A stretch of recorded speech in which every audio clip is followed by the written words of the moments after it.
Good morning. This is architectural design and creativity. This is design 101 for our design 5 students, the credit section at Cairo University. What is design? That's a good question actually, because we have been doing this for years now, for our students 3 years, and I believe we still don't know exactly what is design. So I would like always to go back to Nigel Cross, 2007, in his book Design Early Ways of Knowing. And he mentions that design, for the first time that I hear that, is one of three fundamental dimensions of human intelligence. So actually human intelligence is based on science, art, and design. In his opinion, that now I believe in, is actually science deals with outside world, the natural world. So this is the world as is. Then art, which is emotions, behavior, and other things. And then design. And design is interested in the future. Science understands what is there. Art tries to pick up our differences and similarities in what we do. Design it creates feasible wholes from infeasible parts. And to the right here, you can see that we're having a graph, calligraphy, of what is design. So design is a process. It's iterative, creative, divergent, convergent, idea, user-centered, includes strategy, problem solving, and other things. So actually human cognitive abilities, as per Nigel Cross book, is consisting of three fundamental things: science plus art plus design. It's not or, it's and. Science and art and design. We differ in the way we have this combination of fundamental dimensions. Sometimes we have more science than art or design. Sometimes we have more design than art and science. Sometimes we have equal parts of science, art, and design. For architects, I would like actually to see that design is first, then art and science together at the same category with the same volume. The design process we have been talking about in the first two slides is actually fit for any design problem, and this design problem doesn't have to be in architecture.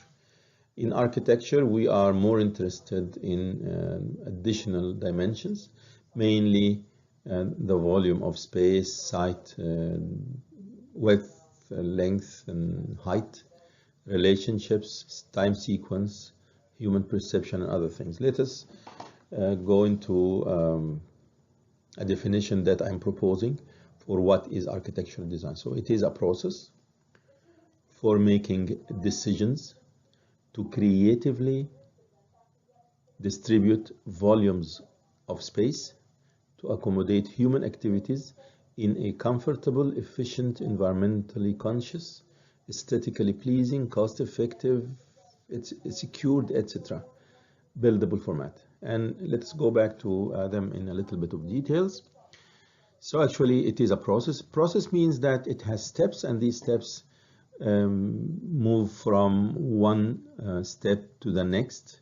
It might have a non-linear path, so you actually go from 1, 2, 3, 5, 7, 2 again, or 1 again, and so on. So actually it's a process. It is constructed in a way that makes moving between these steps comprehensible. So it's a process for making decisions. We'll talk about this a little bit in the second point. To creatively Creative means that you use the same elements to produce something that no one knew before you. So actually creative doesn't have to invent things, but creative means that you are using things that you have in a better way to distribute volumes of space to accommodate human activities in, and then we can put some objectives of the architectural design thing I'm working on. First one came to my mind was comfortable, but actually it's not the one that we started architectural design with. We started in the Renaissance time by aesthetically pleasing, or actually at that time it was beautiful. And beautiful at that time meant using a golden section, building monumental architecture, doing something that makes the building stand out. So actually it is aesthetically pleasing, and this adding more to just beauty or the golden section, meaning that you feel relaxed in the building, feeling that the building is not imposing on you and other things. So actually aesthetically pleasing is much larger than beautiful, or following the classic architectural proportions and ratios and things. Then it was in the 1950s where we started to see efficiency or efficient buildings. Efficient buildings are the ones which actually use all the provided spaces with no waste or very little waste. So actually when we are designing a building, this is very important now actually for many people, because if you are designing a place with corridors, stairs and things, you need to make sure that these stairs and corridors are good enough for this kind of building or this kind of activity, for this number of people using the building. We are interested in comfort, and that's like the 1950s, 60s objective for architecture, to be comfortable, cozy, something that you feel relaxed in. Then it's environmentally conscious, actually, not conscious, that you have a building that has a minimum footprint on Earth, minimum carbon footprint. You are not using a lot of resources. You are not building something that uses a lot of fuel, or you are not allowing daylight, so people will have to put on the light even during the day. Or you're using a building that loses its warmth very fast, so you have to really heat the building. So this is environmentally conscious, and now they are looking for buildings with zero energy, like the building produces its own energy. Then it has to be cost effective. Cost effective doesn't mean cheap, it means, or inexpensive. It means that you are using the proper material, and you are not really wasting any of the material, and you are doing some good engineering to reduce the cost of the building by selecting the proper materials for every space, for every surface, for floors, ceilings, roofs, and other things. And I also came up with this secured, and this secured became important after the many terrorist acts in the world.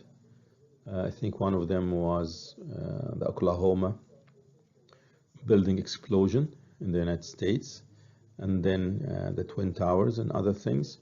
And it became very important to have actually a secured building where it's like terrorist proof, or sometimes this building is secured, meaning that it doesn't put its users to risk.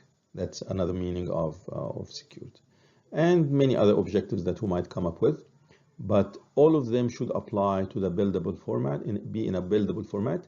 So if you have a good architectural concept, but you cannot put it into the form of a building, this becomes like a science fiction thing. You cannot build it. You have to be able to build your concept, to build your architecture, your building. It has to be a building. Second point in this slide is architectural design requires making decisions. And these decisions are, when I'm speaking about the physical part of architecture, it starts with having the necessary volumes of space, deciding the necessary volumes of space for each program component. And when you decide the volume in a 3D manner, then you go into putting length, width, and height for this volume of space. Second is creating 3D relationships among the different volumes of space. Which space is related to which other, what kind of function is done, how would these functions relate together.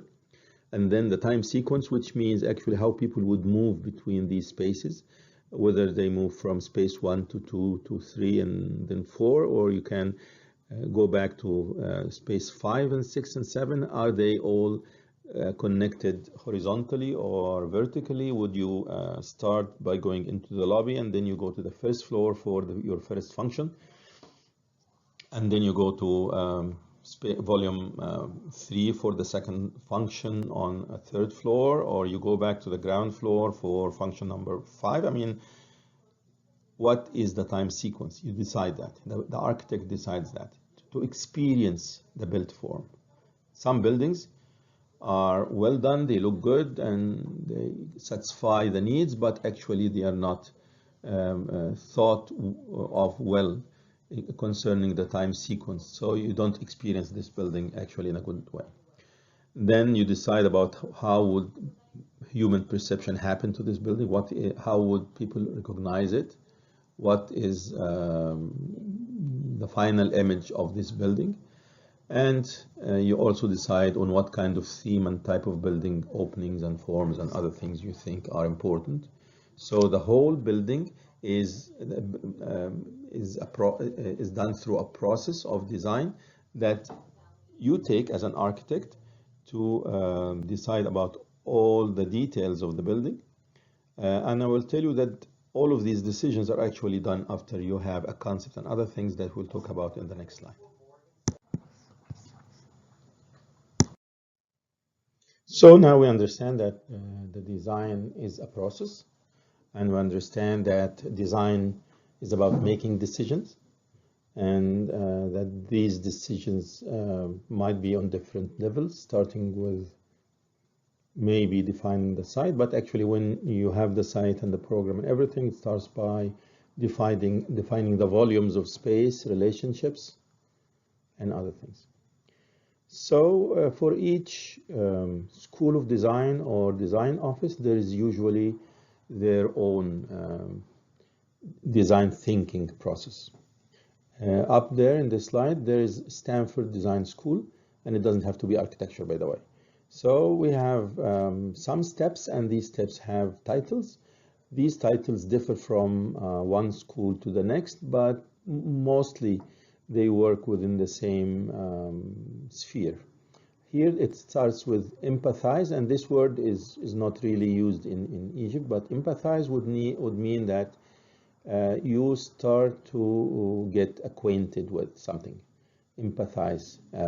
So if you are designing an educational building, hospital, healthcare facility, housing, service, governmental facility, whatever, you have to start by, asking yourself questions about what does it mean to design a hospital, or to design an education facility, or to design a foster care facility, or whatever the type of building. You think about the typology. You think about what makes this typology, what kind of volumes of space, what are the main functions. So actually this is like general knowledge. If you are empathizing, you are not yet having the details.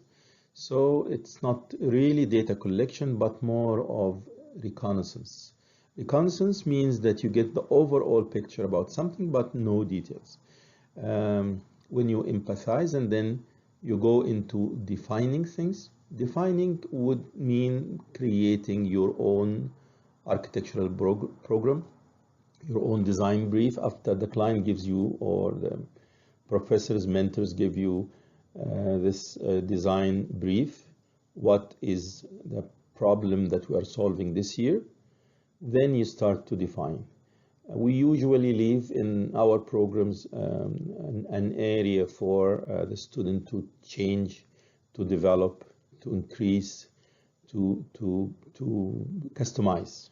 That's the good word, to customize. So actually defining means that you have for yourself your own understanding of the design brief, of the architectural program of the building, of what is the context, what are the context parameters, what is the site definition constraint. I mean, many things you start to define, and then you are putting your own decisions about what will be the parameters, constraints, opportunities, potentials for your building. This is one of the very steps that actually have a lot of creativity, and this is not the origin of creativity, because you can also have creative ideas in the empathize, data understanding stage, but define is usually has the most of the creative components of your design. Then you ideate. Ideate is creating ideas, is putting your concepts, alternatives, thoughts, having catchy words for your design. What are the keywords that you are going to use? What are the key design issues that you are going to be focusing on, and so on. So actually ideate is what we usually start with in many of your design studios, by saying, okay, let's put your concept.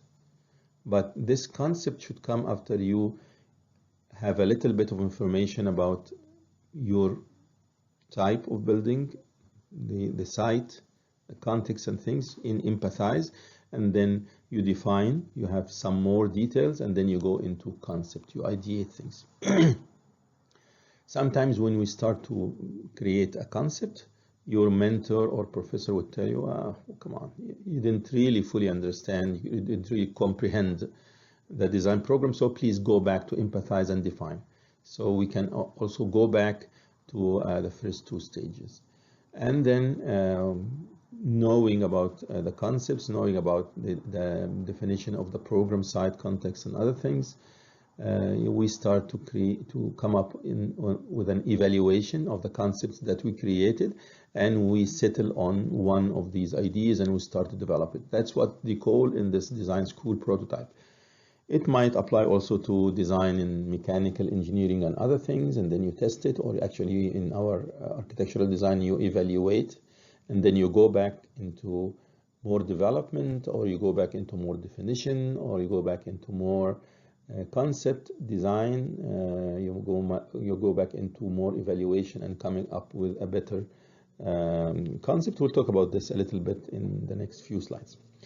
And then we have now very clear what is a design process, what are the main steps, but also we have to differentiate between what we think is the design method from what is a scientific method, here from the wording of Gregory and from Simon, and they would both say that is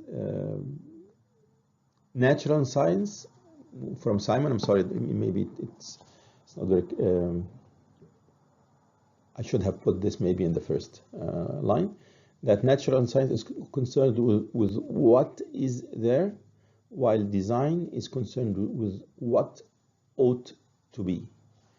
What ought to be. Ought to be meaning that you create things. You end up with something that wasn't there in the first place. That's the main difference between science methods and the design method. In the design method, you always end up with something that was not there before.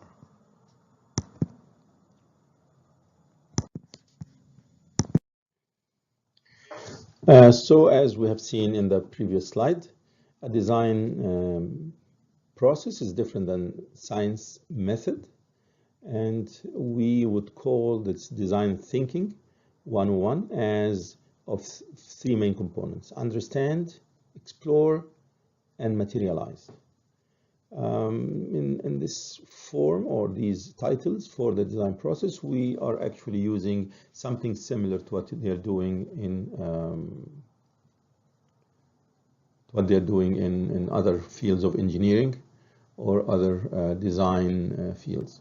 So you start by understanding, which is empathize and define together, but actually they are also separate, because you start with reconnaissance, knowing a little bit, knowing a little bit about the data, the site, the program and other things, the typology, and then you define, be more specific.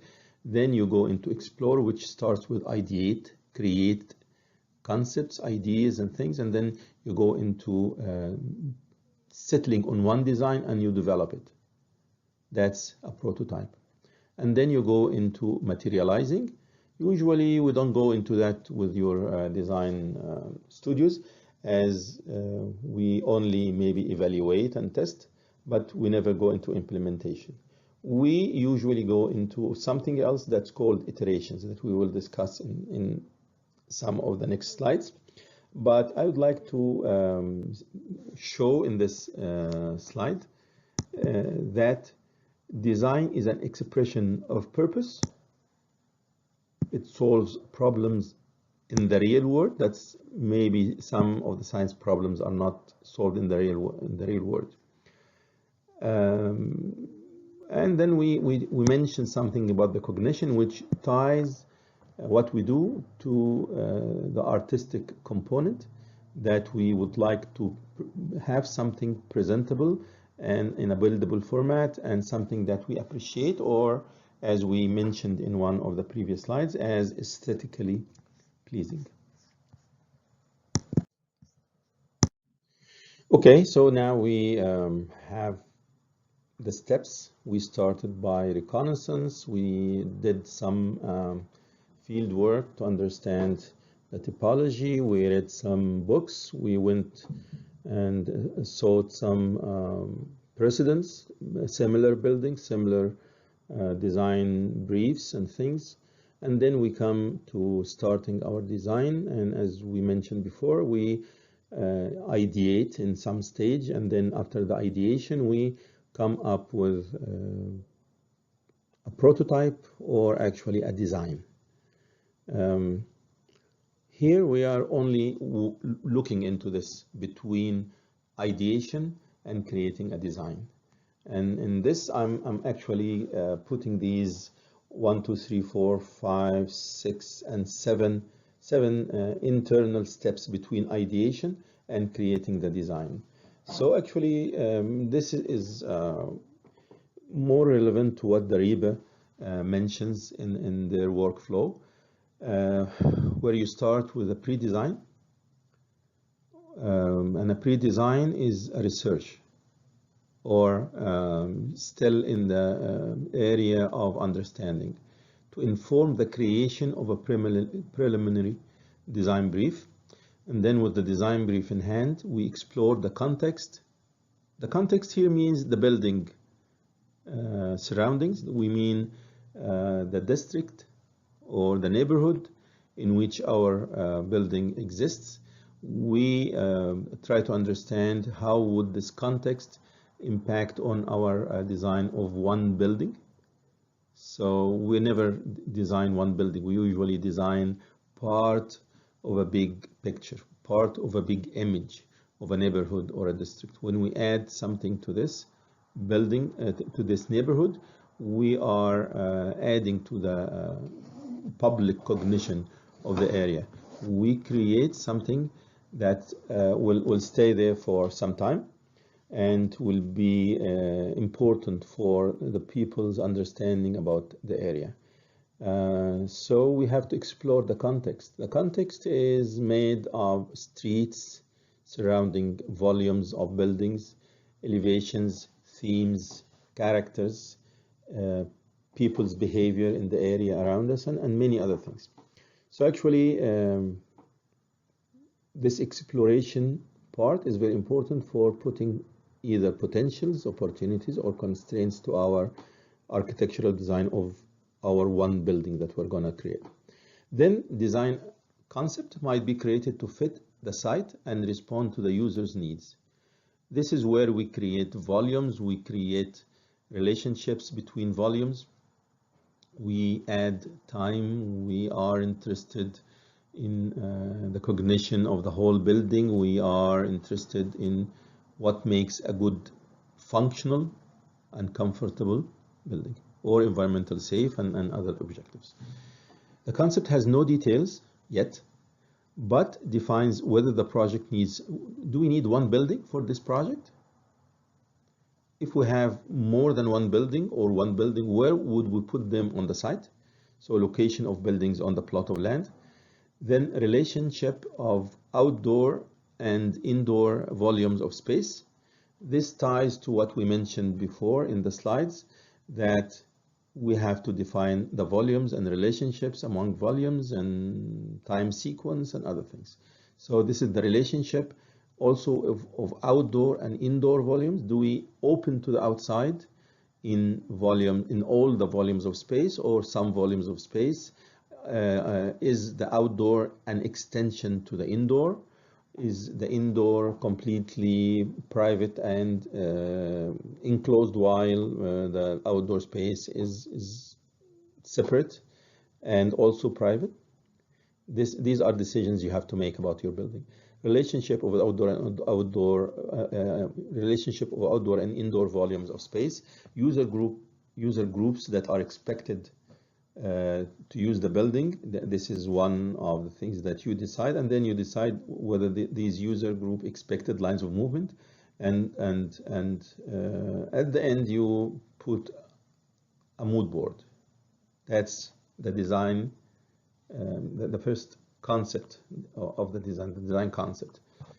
When we put the design concept, we don't have details yet, so we don't have elevations. We have an idea about the section, we have an idea about the distribution of volumes of space, we have an idea about how many buildings, or is it one building, an idea about location of buildings on the plot of land, relationships and other things, and a mood board.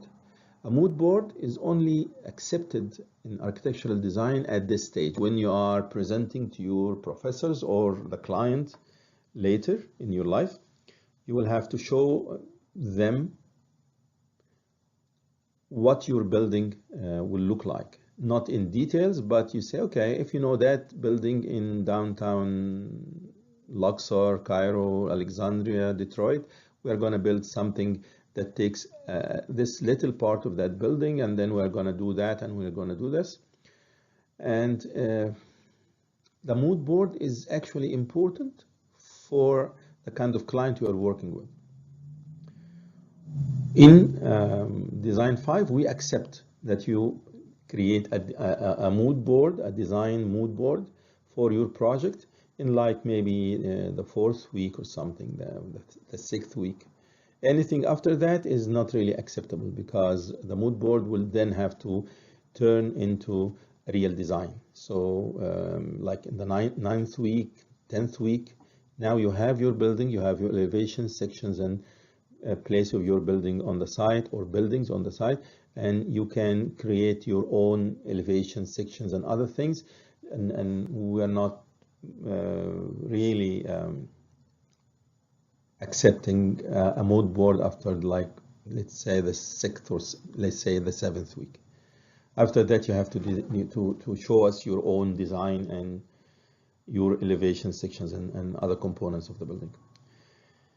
A design concept is then articulated into different design alternatives. We don't create full alternatives, but we show possible modifications for each part of your building, each volume, relationships among different parts of your buildings. I mean, we do alternating ideas or change modifications of the concept in parts of your building, But usually in architecture, we don't do full alternatives, because then you are wasting a lot of time trying to create different ideas. We are happy with one design concept that you have tested, created, modified, and then it goes into iterations. That drawing actually to the right here is like how we think about iterations. It goes like that. You start by pre-design research,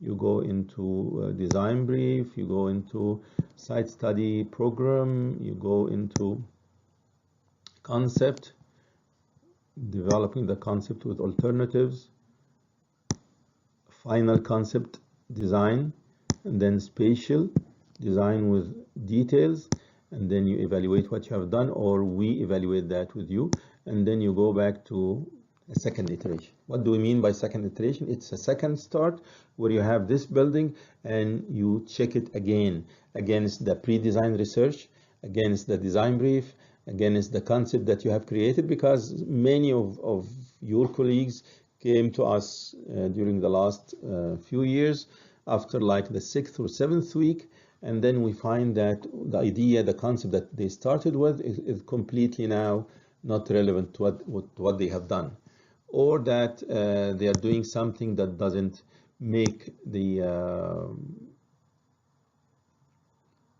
program. It doesn't fit the program, or something in that direction. So actually, we go back into iterations, and these iterations, we think they are like kind of maybe 2-3 iterations.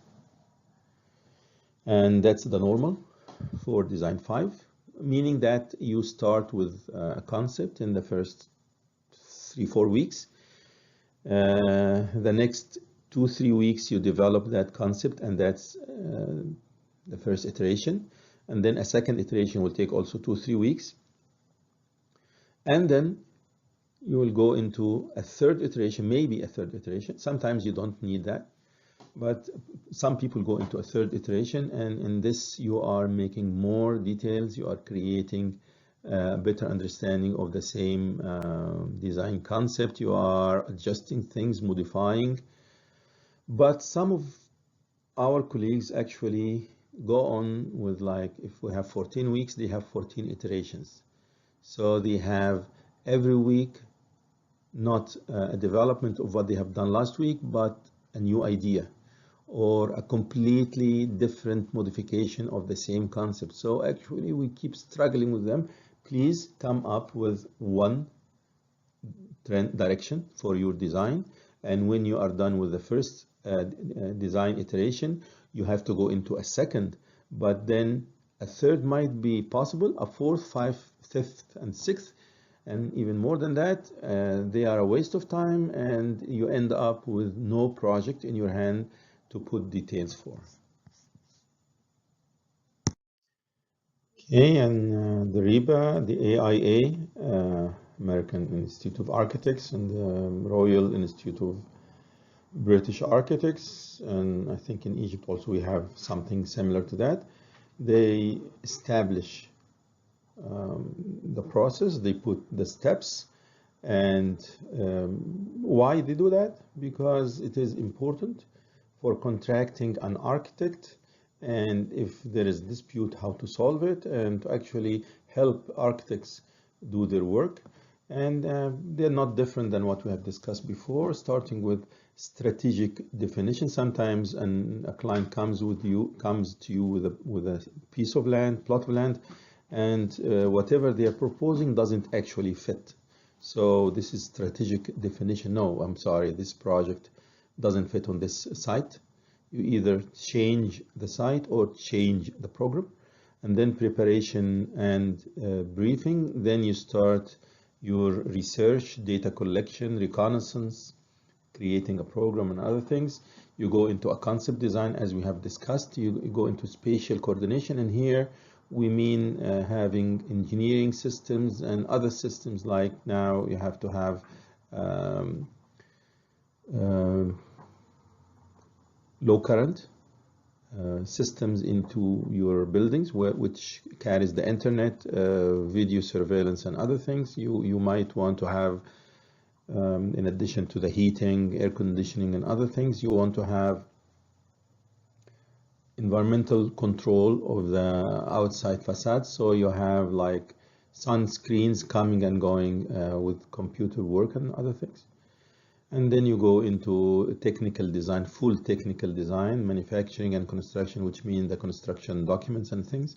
And then the handover use, and with the use you have post occupancy, and then you go back into, if you need to improve your building, you go back into the concept design again. You change things in the building and other things, but actually when the building is there, there is no much room for major changes. You should have done the right thing from the beginning, and then whatever changes that might be proposed after 1 year of occupancy should be minimal, like changing the type of window in one volume of space, adding doors, removing doors, and things like that, but nothing really major. A common question in design would always be, so where is the creative moment? Where is your eureka moment in your design? And actually, this is very much misunderstood, and one of the things that we need to correct about whether somebody is born to be creative and someone else is not creative, or that someone has this opportunity of producing good buildings while the others are not really gifted. This is very important because, in my opinion, everyone has this potential for creativity, but it depends on what you want to do in life, and it depends on how would you see yourself. If you see yourself as creative, you are creative. If you see yourself as a service architect, you are a service architect. It depends. I mean, this is the secret law of attraction, and if you believe you are creative, you are. The design process is a creative problem-solving process. It starts from data collection, ends with a final design that pays attention to cognition. Creativity happens differently for each person. So someone would start from the beginning by saying, okay, I have a different way of solving this problem, and this starts from how I read the data, how I read the program. How would I create relationships among these volumes of spaces? So actually this creativity comes from how did he read the brief or the program. This is data collection. Selecting specific data for collection. You don't have to go for every piece of data available, and now you are deciding that no, you don't need all of that. You only need part of this data to be creative and have a good building. Data analysis, sometimes you understand the data differently than your colleagues, so you come up with a solution or an understanding of the data that makes your plan completely different. So this is creativity in the data analysis. Most of our creativity comes in the stage next to that, which is in creating a concept, proposing alternatives, creating a creative concept, creativity in response to design needs or in adapting forms to specific functions. So actually, most of our creativity in Design 5, it's usually in the stage of the concept. So we take more time in creating the concept. But it doesn't stop at that, because after creating the concept, maybe your creativity comes a little bit later. As they say, you are a late bloomer. When you are a late bloomer, you start creatively seeing things when you have something in your hand and you start to evaluate it. Or you are discussing things with your colleagues and talking about your project, and then all of a sudden you discover that, wow, why didn't I think of this idea before? And here you are creative, but in a later stage. When you are evaluating things, you start to see things differently. Or when you talk to your friends and see more of the architectural design books, or magazines or whatever, then you start to have your creative self. Some people need to be immersed in this for long before they start producing ideas. And we have to remind everybody that when Archimedes said Eureka, that was after weeks of his being immersed in this problem with the king. And when he told him that he's gonna actually punish him if he doesn't find a solution, then he started to find a solution.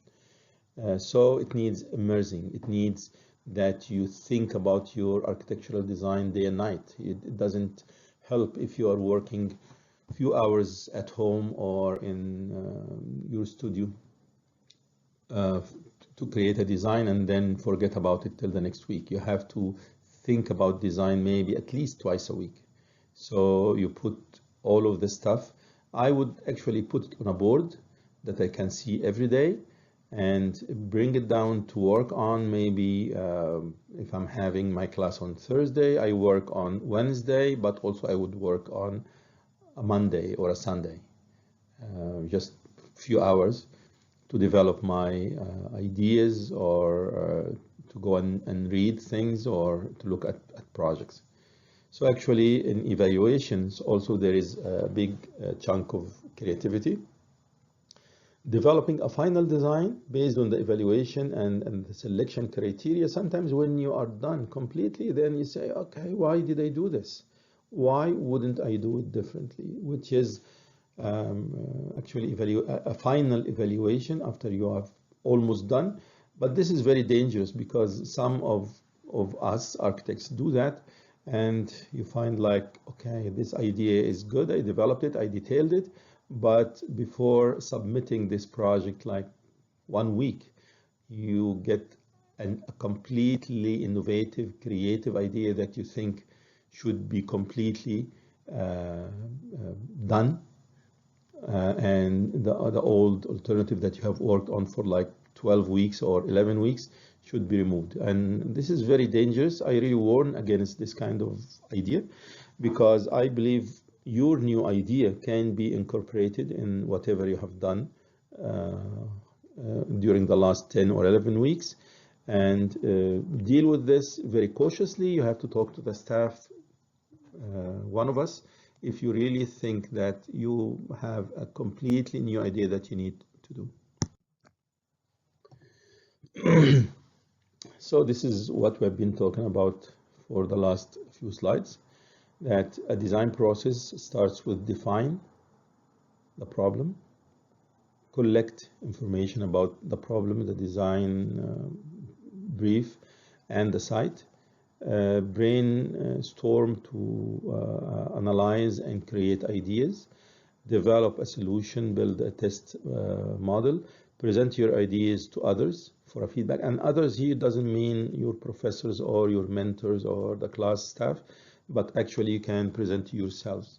Like I can criticize what I've done or ask some of my friends to come and discuss with me. And this is really very helpful to get a feedback of some sort. Then you improve your design.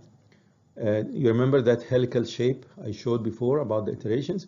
Then a new iteration starts with define, collect, brainstorm, create ideas, develop, and feedback, improve, define, and so on. Sketching is very dear to every architect. And I'm showing this for Lord Norman Foster about the dome of the Bundestag in Berlin. And as you can see, the whole concept is drawn with lines. It's not very elaborate. It doesn't have rendering, and it also has some details about how would it look from up the plan, what would be the passage of the people around the dome, a 3D drawing of how people would be crossing this corridor in 3D, so that people don't actually crisscross the corridors. They don't have to meet somebody is going up and somebody is going down. So this is sketching. Problem with sketching for most of our students is that they think wrongly that to sketch you have to be having like a Leonardo da Vinci touch, that you produce beautiful drawings and complete sets of full ideas and things, which is wrong. I usually present this sketch, and this is an architect trying to develop ideas. It's not coherent. It's not even well organized, but it has all the elements of design that he thinks are important for his design. Here is his section. Here is the plan. Here are some details. Maybe even interior design details, some furnishings, everything on this sheet. Problem with this kind of sketching is that only the person who created that can understand it. I wouldn't really go into doing something like that. I would prefer to have something more organized. I would prefer to have something that is somehow looking like what Lord Norman Foster did for the Berlin Bundestag. But actually, I would like to show this every year to make sure that our students understand that there is no one of our students who cannot sketch. We all can sketch. We all can produce good sketching that you should be proud of and put it on your design boards. This is Santiago Calatrava sketch, and it shows a good section. Sometimes you don't sketch the whole building, you sketch some parts of the building that you think will be essential in showing your understanding of the design, that will actually demonstrate your concept. And here is the section, and the section is really showing all of that. Another section, sketching of how would the sun and the wind, and this is a person who was more interested in creating an environmentally sound building, so he showed the section with rooftop planting with terrace protruding outside with windows letting the sun in, what kind of reflections, how would he create a space that actually links all of his buildings levels together. So I like this kind of sketching also, which is thematic. It's a theme sketch, environmental. And this is kind of a mood board that I might use. And here it shows how would we link in internal spaces with external spaces. What kind of windows do we use? How would we think about furnishing? What kind of ceiling, roofing? We haven't talked till this slide about construction because I think structural design is part of the concept, but it will be presented in other lectures. But I would like you to look at this building here, and here his design has the elevation showing the section. Actually, it is transparent, so you can see that he has solid components and then the floors with columns. It's very clear. Structural design is very important in our designs, and I actually encourage all of our students to think about structural design very early in the process. Don't leave it to the end. These are the common stages of design. Till now, we didn't talk about schematic. We talked about concept. And we talked about details, but not detailed design. And we talked about development, but we didn't talk about design development. And these are the stages that you would put in a contract with an architect. Sometimes we differ in what is the proper organization of these steps. Some people put schematic design, for actually not by their own will, but I think RIBA puts schematic design first. Concept design is somewhere in the process, but actually in the process we are working with in Design 5 in Cairo University, we are talking about the credit system and also in the architectural department. We're talking about reconnaissance research or pre-design, and then concept design, then schematic design, then design development, detailed design, construction documents, bidding and negotiations, construction owner occupancy, and building review by the architect after 1 year. When we say reconnaissance, we have discussed that before. So it is how to get acquainted with the project, with the site, with the typology of the building, and then you go into creating a program. You go into concept design, discuss the concept with the client, get an approval, or with the staff and get an approval. And then you go into schematic. In schematic, mainly we mean that we add the structural system, and sometimes you also propose something about the electromechanical, elevators, stairs, and other things. So this is schematic. We have added systems to the design. We have added landscape outside. We have added ideas about how to connect the site to the building spaces, volumes.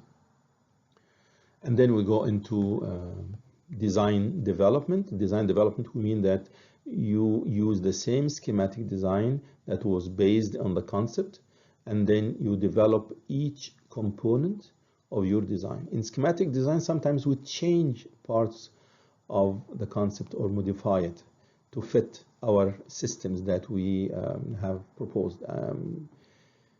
For example, if you have proposed something with big volumes of space, and then when you went to schematic design, you wanted to add the structural component, and you found out that you need to change something. You have to change this, and don't stick to your basic concept if it is too expensive or cannot be done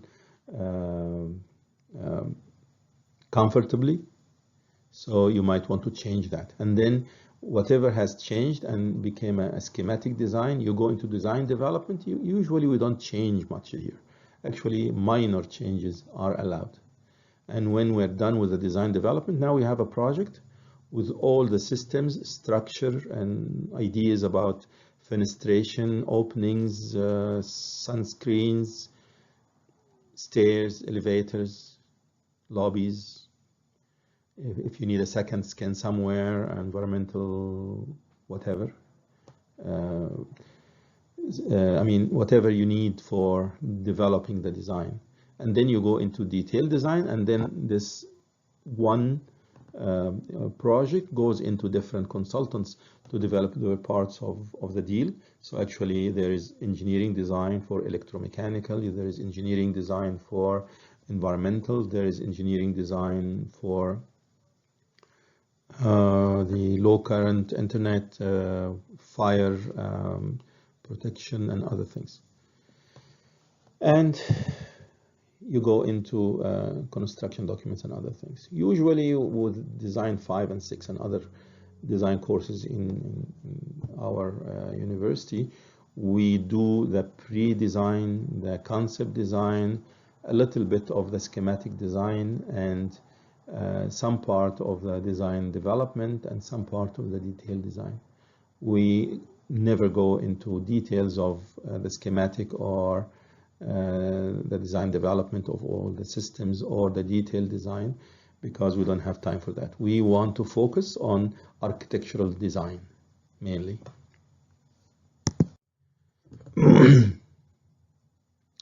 So there are variations of stage names, but let's say we have pre-design, design brief, concept design, schematic, design development, and then we end up with a final design. We never go to construction. Sometimes in design 6 and later, we ask you in construction documents and working drawings to bring one of your design projects to create working drawings for. But I mean, this is kind of vertical coordination and horizontal coordination among the courses. We need in the real world to bring in building information modeling, as it is part now of our industry, the building creation industry. And BIM means that we add information starting from the concept design. We start by selecting systems, and then we create plans and sections and elevations, and we add data about the envelope of the building, what kind of environmental protection or environmental design that we need, and other things. So BIM is actually part of what we do, but I hope we can do it sometime because we don't really have the time in Design 5. Then time is added later in construction. This is how we end up with a building.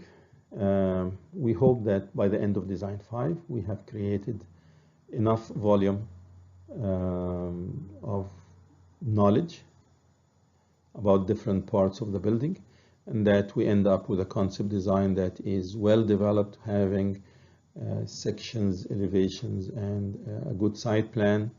And please don't leave the site plan to the end. We need to start developing the site plan with the concept design from the beginning, so that when we are done, we have a building that looks like that, with internal spaces connected to the outside world, with nature and with external spaces, activities going through the building. We thought about the roofs, we thought about lighting, skylighting, connections, corridors, and other things on site. Thank you very much, and I hope this lecture was helpful to you, and see you in the next lecture, inshallah. Thank you very much.